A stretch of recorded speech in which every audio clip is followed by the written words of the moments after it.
Konnichiwa, installez-vous bien, montez le volume, because I'm back. Alors oui, je sais, ça fait très longtemps qu'il n'y a pas eu de vidéo. Tout simplement, j'étais revenu de Thaïlande, j'ai repris le travail au resto de ma mère et tout, donc c'était un peu compliqué. Et là, je suis à Paris, j'ai repris mes études. Mais, figurez-vous que je fais des études de cuisine, je fais un CAP cuisine en 1 an, en alternance. Du coup, je suis à l'EPMT à Paris et en même temps, je suis dans un resto dans le 12e arrondissement avec 3 Japonais en cuisine. Du coup, je pense que c'est le bon moment de reprendre les vidéos parce que j'ai beaucoup pris en technique et tout. Et en plus, c'est le confinement, donc c'est l'occasion de reprendre. Alors, il y a eu un peu du changement déjà au niveau capillaire parce que bon, j'ai commencé la cuisine, du coup, ça me cassait les couilles de mettre les tocs et tout. Du coup, on a fait un bon rasage à net. Et ensuite, nouveau décor. Après mon appart dans le Marais, la Thaïlande, là j'ai mon appart à moi dans le 12e seul. Et écoutez, c'est un bon petit appartement qui fait à la fois en une pièce cuisine, salle de bain, salon, salle à manger, chambre, bureau. Classique de l'appart parisien. Hein. Mais petit bémol, ma cuisine est trop petite. Quoi, non, elle est pas trop petite pour cuisiner. Parce que ce serait le comble que moi je dise que ma cuisine est trop petite pour cuisiner. Mais en fait, elle est trop petite pour que je puisse tourner les vidéos. C'est trop petit. Si par exemple je tourne une vidéo et j'oublie un truc dans le frigo, il faut que je déplace 1 milliard de trucs pour aller le récupérer. Donc les vidéos cuisine seront tournées dans l'appartement de ma copine qui a une cuisine bien plus grande. Si vous me suivez depuis mes débuts, pas depuis mes débuts, depuis la dernière vidéo, j'avais dit aux gens de voter en commentaire ce qu'ils aimeraient comme nationalité pour le prochain plat. Donc il y avait le choix entre la France et le Japon. Et c'est le Japon qui est ressorti vainqueur de ce combat très serré. Donc aujourd'hui on va préparer des ramen. Préparez-vous à partir au pays du soleil levant. Mais avant tout, comme d'habitude, petit jingle.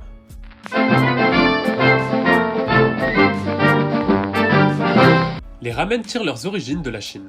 En effet, le mot ramen provient du chinois la mian, qui signifie nouilles tirées. En effet, traditionnellement, les nouilles sont étirées par le cuisinier. Le premier restaurant qui est a priori spécialisé dans la préparation de ramen est ouvert en 1910 par un cuisinier chinois dans la ville portuaire de Yokohama. En 1945, le Japon vaincu par la guerre fait face à une pénurie de riz et à une famine de la population. Alors qu'ils occupent l'archipel, les Américains inondent le marché de blé à bas prix. Du coup, les Japonais abandonnent les nouilles de riz et se rabattent sur les nouilles de blé. Les marchands ambulants vendent facilement leurs plats préparés dans leurs petits chariots à tiroirs appelés yatai, à une population qui est extrêmement affamée. En 1958 apparaissent les premières nouilles instantanées en ajoutant simplement de l'eau bouillante et des arômes à la préparation. Le plat devient rapidement un symbole de la pop culture japonaise, carrément un musée à son honneur est ouvert en 1994.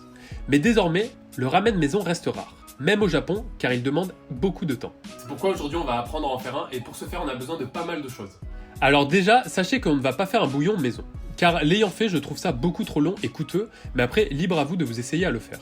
Donc pour le bouillon par personne, on va avoir besoin de 500 ml d'eau, un cube de bouillon de volaille ou de légumes, un petit morceau de gingembre, 2 cuillères à soupe de sauce soja, 2 clous de girofle, une demi-gousse d'ail, du poivre en grains. Ensuite, pour le ramen, on va avoir besoin de 80 g de nouilles, un œuf, 2 champignons de Paris, un demi-oignon nouveau, 30 g de pousses de soja. Alors pour le coup, on est à peu près entre 2 et 3 euros par personne. Ensuite, concernant les ustensiles, on va avoir besoin d'une planche à découper, une grande casserole, une passoire, une poêle, une casserole moyenne, une cuillère en bois, un couteau, des assiettes creuses ou un grand bol, et une assiette normale pour débarrasser les ingrédients. Tout d'abord, on va cuire les nouilles. Donc lancez votre eau dans la plus grande des 2 casseroles, salez et mettez à chauffer à feu vif en couvrant pour porter à ébullition plus vite. Le temps que ça bout, on va préparer les champignons. Prenez vos champignons et lavez-les. S'ils sont trop dégueux, épluchez-les comme ceci. Quand c'est bon, on va les émincer. Tournez le champignon pour le couper, ça sera plus facile et bien entendu faites attention à vos doigts. Quand tous les champignons sont taillés,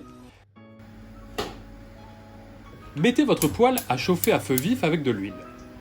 Quand l'huile est bien chaude, c'est-à-dire à peu près 1 minute, balancez les champignons dedans et faites cuire 4 à 5 minutes en remuant délicatement pour ne pas fracasser les champignons.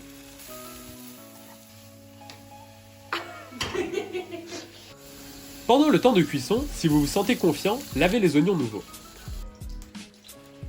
Coupez le bout s'il est moche et émincez, mais pas jusqu'au bout. Réservez dans une assiette. Égouttez les pousses de soja et réservez aussi dans une assiette. Quand les champignons sont cuits, égouttez-les pour dégager tout l'excédent d'eau et réservez aussi dans une assiette.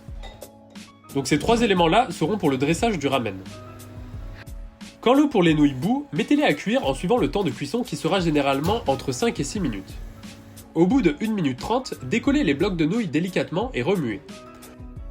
Quand vos nouilles sont cuites, passez-les dans la passoire et mouillez-les d'eau froide pour stopper la cuisson et éviter qu'elles ne collent entre elles, mais n'abusez pas au point de les rendre trop froides, en gros faut qu'elles soient tièdes. Ensuite, huilez-les, mélangez et séparez bien celles qui collent entre elles. Laissez-les dans la passoire, elles serviront plus tard. Lavez la casserole où on a cuit les pâtes et attaquons le bouillon. Pour ce faire, commencez par éplucher le gingembre et le tailler grossièrement pareil avec l'ail.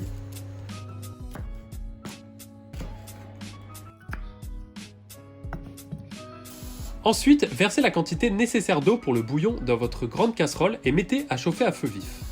Mettez aussi en même temps à chauffer l'eau pour les œufs à feu vif, dans la casserole moyenne. Sachez qu'il faut qu'il y ait suffisamment d'eau pour que l'œuf soit submergé. Ensuite, on va ajouter tous les ingrédients pour le bouillon. Donc, c'est-à-dire le cube de bouillon, le poivre, le gingembre, l'ail, la sauce soja, les clous de girofle, et on va porter tout ça à ébullition en pensant à bien mélanger, surtout les cubes pour pas qu'ils n'accrochent. Quand l'eau pour les œufs bout, mettez-les doucement dans l'eau comme ceci pour éviter qu'ils se cassent et du coup ne surcuisent. Mettez à cuire vos œufs 6 minutes, pas une seconde de plus. Les 6 minutes passées, videz l'eau ou sortez les œufs et noyez-les dans de l'eau froide afin de stopper la cuisson. N'hésitez pas à bien faire couler l'eau froide. Maintenant, on va les éplucher. Soyez doux et précautionneux car la cuisson de 6 minutes les a rendus extrêmement fragiles. Tapotez-les doucement afin de briser la coque et commencez par éplucher par le haut. Quand c'est fait, rincez-les un petit peu et réservez. Quand l'eau du bouillon bout, on va laisser encore cuire 12 minutes. Le temps passé, on va essayer de filtrer le bouillon. Si vous n'avez pas de chinois, enlevez à la cuillère les morceaux et les graines pour pas que ça soit désagréable en bouche. Maintenant, passons au dressage.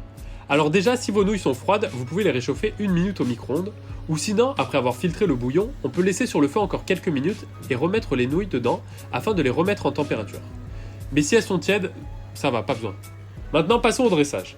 Dans les assiettes, disposez d'abord les nouilles tièdes et arrosez de bouillon bien chaud pour remettre en température. Ensuite, disposez les champignons dans un coin et arrosez-les eux aussi de bouillon afin de les réchauffer. Mettez suffisamment de bouillon pour recouvrir les pâtes, mais pas trop car il faut disposer aussi les autres ingrédients. Ensuite, on dispose les pousses de soja, les oignons nouveaux et l'œuf, qui soit vous l'ouvrez en deux dans l'assiette, ou vous laissez les gens le faire pour le côté quand même très satisfaisant, au choix. Ah, je vous le dis, cette année, le budget des effets spéciaux a été triplé. Bon, du coup, comme d'habitude, j'espère que la vidéo vous aura plu, que vous arriverez à refaire la recette, parce qu'au final, c'est le but de la chaîne, d'arriver à faire des plats un peu iconiques et de faciliter la recette pour que tout le monde puisse le faire dans n'importe quel type de cuisine, même les plus merdiques comme la mienne. Du coup, n'hésitez pas à aimer, commenter, partager à vos amis, partagez à fond, hein, parce que voilà, j'ai envie de s'épaire. Et n'oubliez jamais, n'importe qui peut cuisiner.